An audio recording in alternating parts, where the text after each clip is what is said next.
So anybody with sense wouldn't go on prison grounds shooting.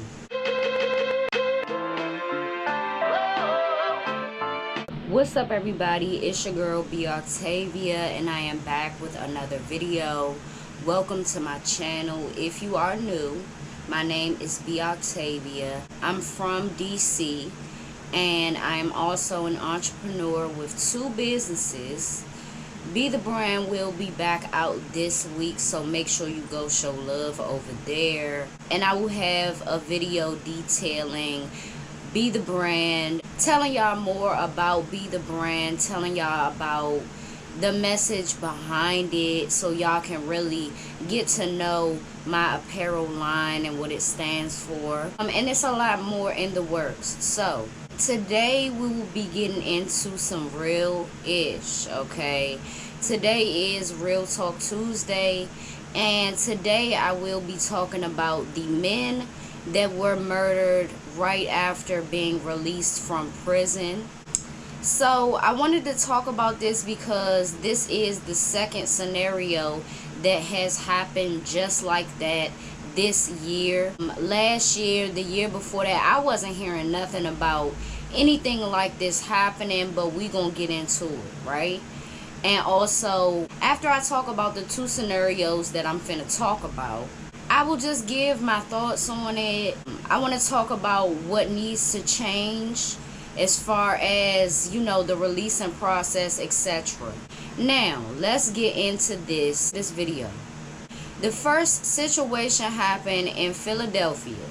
A 20-year-old by the name of Rodney Hargrove was fatally shot near the Curran Fromhold Correctional Facility. This shooting happened on March 18th, 2021. This shooting occurred 1 hour after Rodney was released, as he was waiting on loved ones to come and pick him up.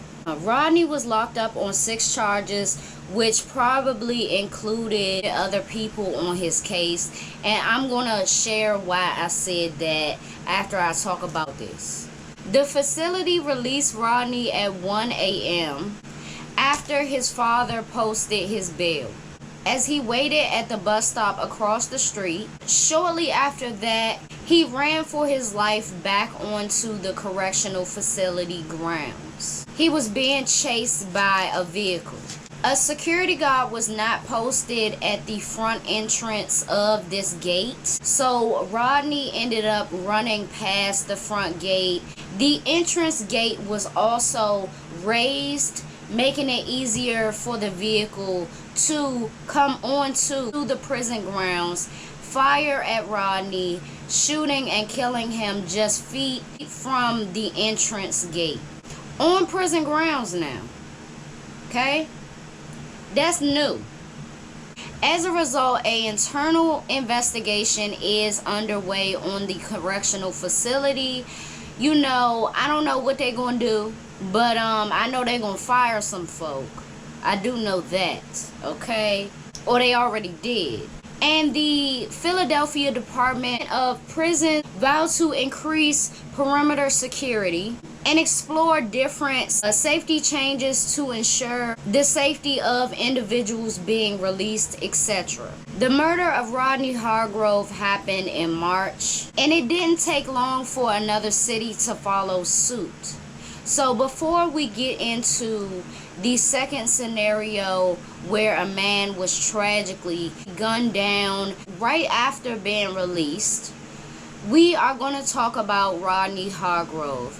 Now, I feel like the circumstances of the last few minutes of his life, it speaks volumes on those 6 charges. To me, I feel like it has something to do with that. Maybe his friends or whoever thought that he was telling. It could be anything because it's paranoia involved. I really do think that it has something to do with that, and folks already came to a conclusion on what they wanted done. They really wanted him. You know, anybody with sense would stop at the gate, you know, because you feeling like this is a trap.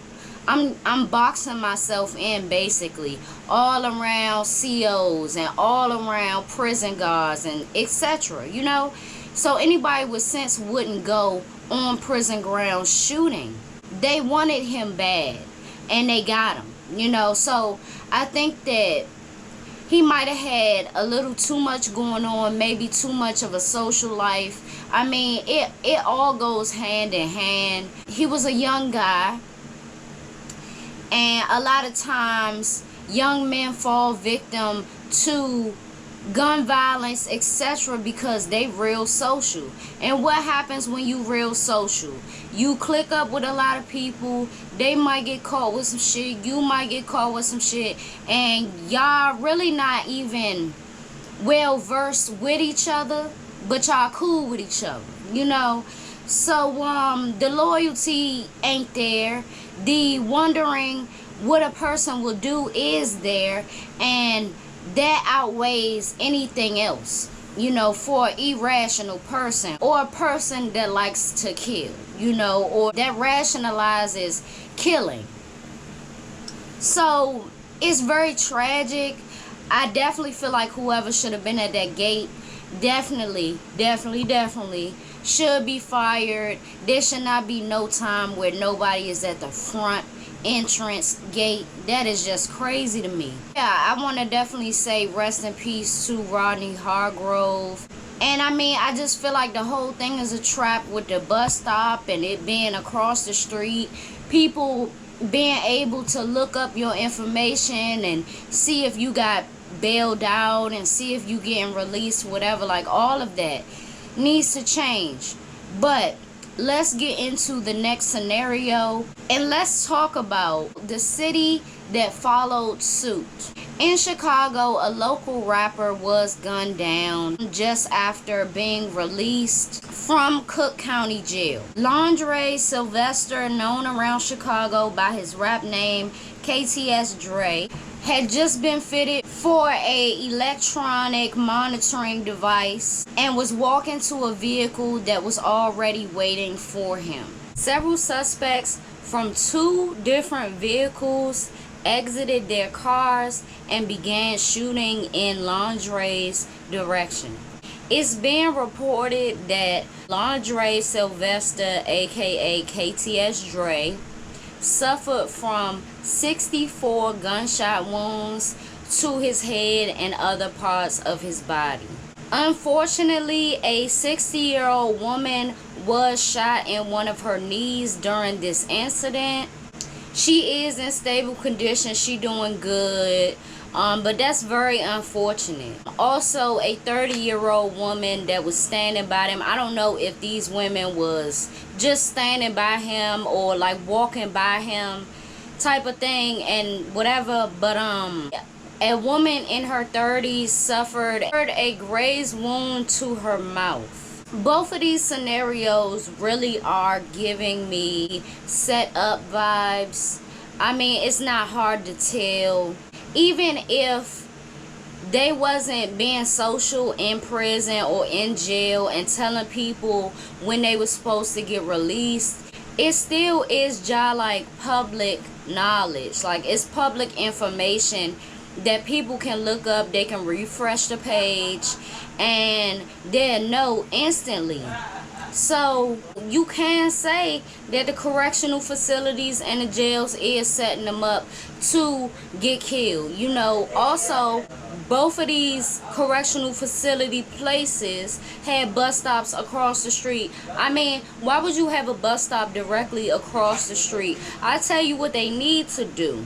What they need to do in order to ensure the safety of the people that's being released, y'all need to transport them home. I mean, transport them home like you transporting them to the halfway house. Transport them home. Transport them to their loved ones so that at least, you know, their loved ones can see them. At least their loved ones can see them once they release, and it wouldn't be nothing like this. Like, I can't even imagine as a mother the joy that you would feel. I mean, no, not the joy. What I'm saying, alright, so first, it's anger. because you didn't realize that your child is locked up for whatever reason.